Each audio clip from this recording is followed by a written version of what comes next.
கங்குவா படத்துல சூர்யா நடிச்சதுக்கே இவ்வளவு கடுமையான விமர்சனம் வருது. இந்த ஒரு நடிகர் மட்டும் நடிச்சிருந்தா என்ன ஆயிருக்கிறது பாருங்க. யார் அந்த நடிகர் அப்படின்றத வாங்க பார்க்கலாம். பீரியட் வித் பிரசன்ட், அதாவது மறுபிறவியை மையமா வச்சு உருவாக்கப்பட்ட படங்கள்ல இதுக்கு முன்னாடி வெளிவந்த 7ஆம் அறிவு திரைப்படமா இருக்கட்டும், அநேகன் திரைப்படமா இருக்கட்டும், அருந்ததி திரைப்படமா இருக்கட்டும், மாவீரன் திரைப்படமா இருக்கட்டும், இந்த படங்கள்ல எல்லாம் பாஸ்ட் அண்ட் பிரசன்ட்டுக்காக எதுக்காக அந்த கனெக்ட் வைக்கிறாங்க அப்படின்றத அவ்வளவு அழகா வடிவமைச்சிருப்பாங்க.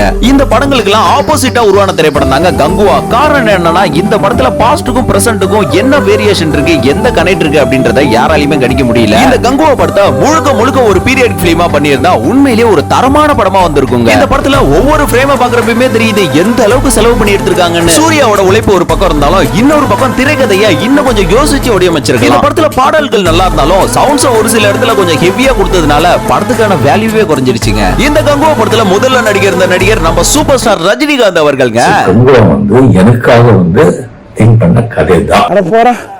என்னடா வாழ்க்கை.